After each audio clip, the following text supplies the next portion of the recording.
Hello, my natural disasters. Happy Wednesday. It is Hurricane Hannah here to talk to you about the basics of upper body training. Without further ado, let's begin.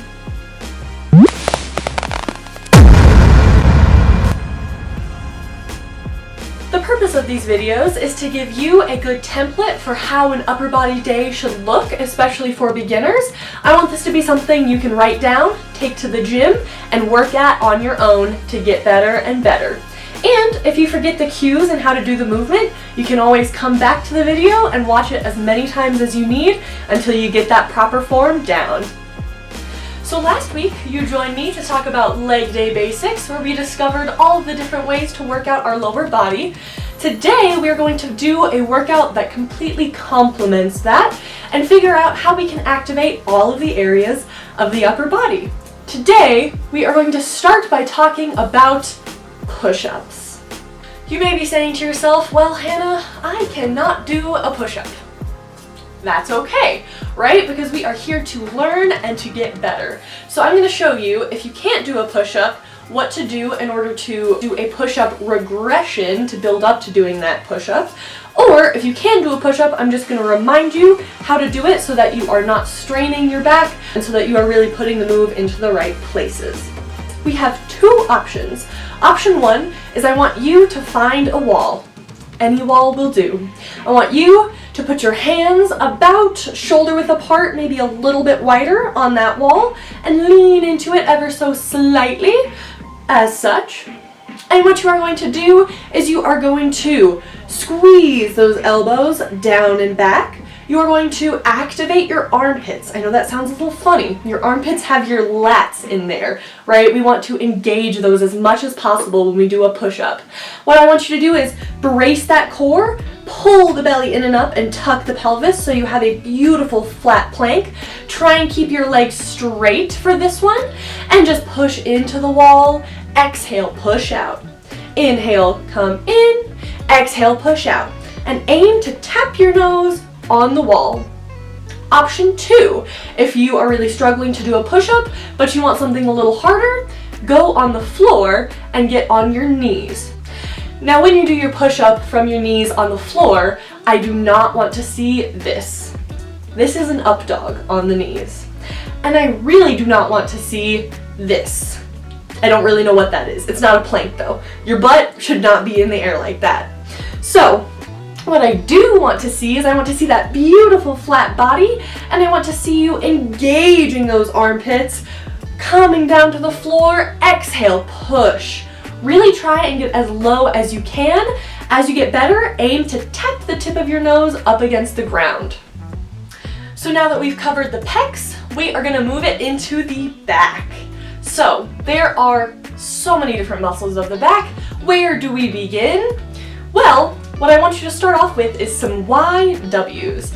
What you're going to do is you're going to be laying on the floor. You're going to squeeze those glutes to get your knees up off the floor. Get your legs as straight as you can.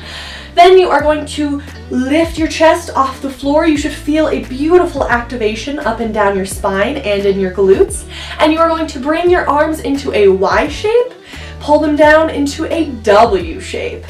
So as we do this, you're going to inhale to the Y, exhale to the W, and I want you to think about your posture. We are activating our posture muscles here. So where do we want our shoulders? Do we want them up by our ears and forward? No, no, no. We want them down and back, and that is really going to get a good burn. With your YWs, I would do 3 sets of 12.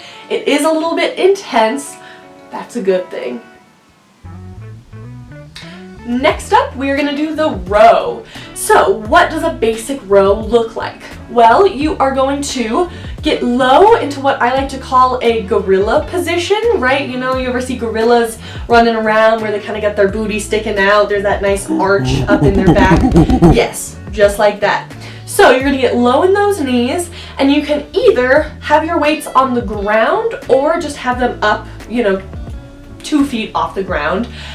If you have them on the ground, you're going to need a little bit more flexibility, but that does help if you want to start getting into heavier weights. The types of rows that I want you to start with are rotational single arm rows.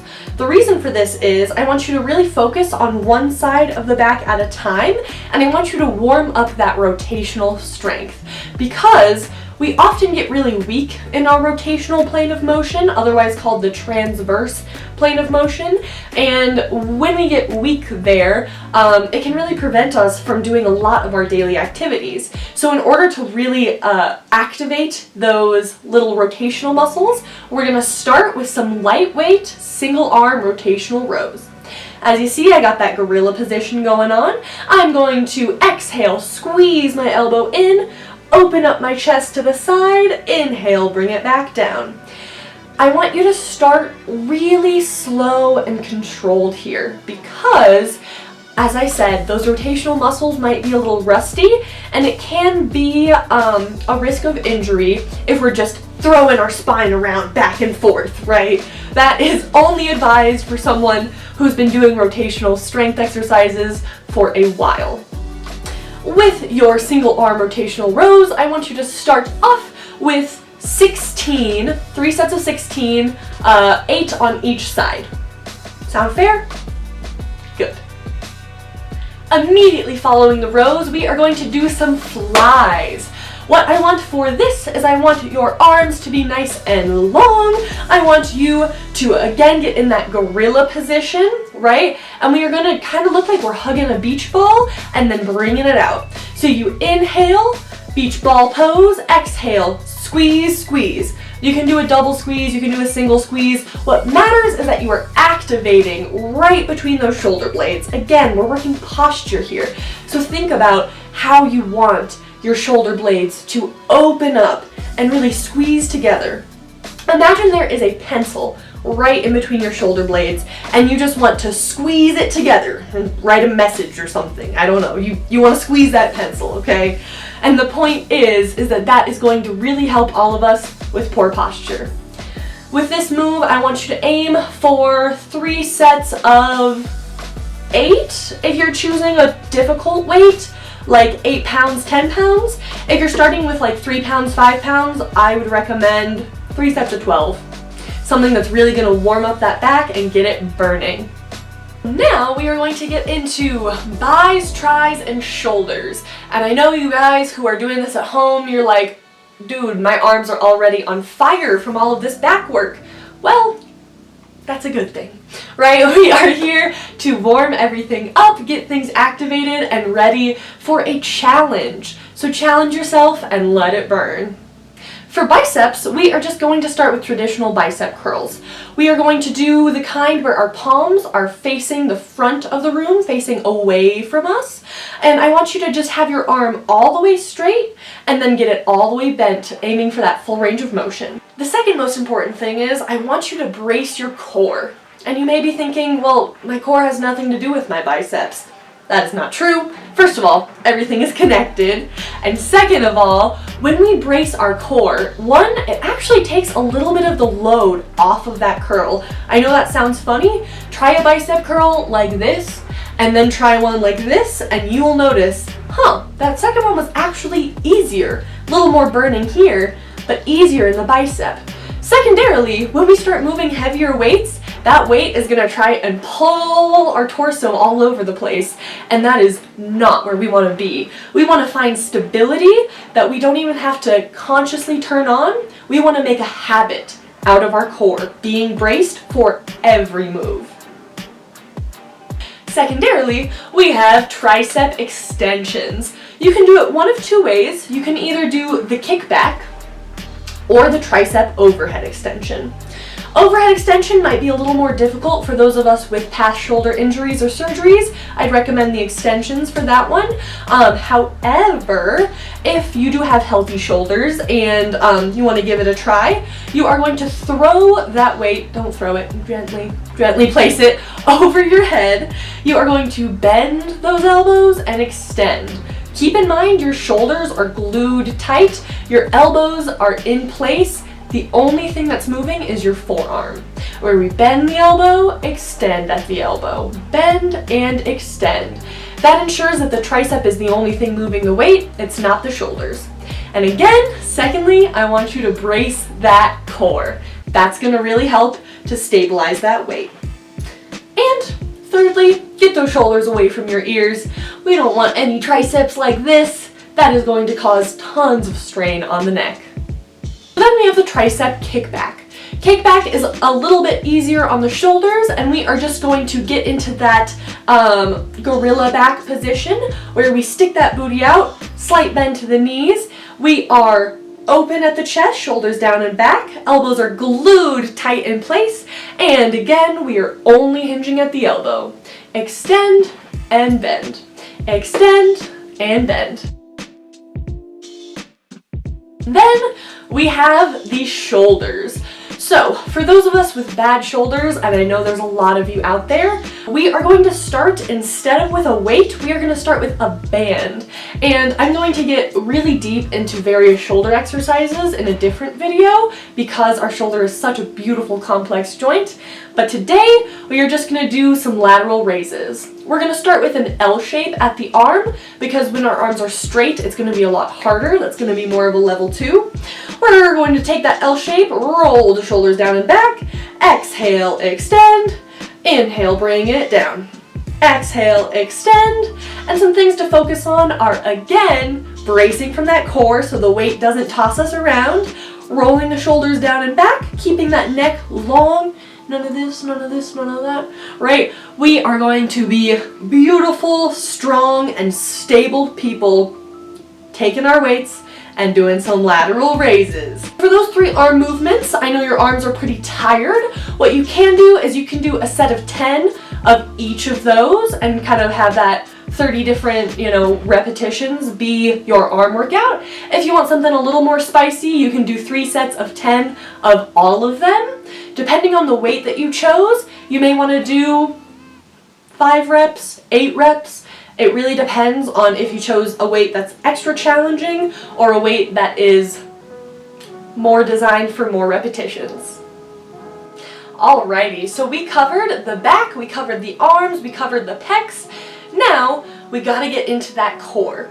I'm going to do a separate beginner core video because there are just so many different muscles of the core, so many different ways to target it. But right now we're just going to talk a little bit about beginner core stability. And how are we going to achieve that? In a plank series.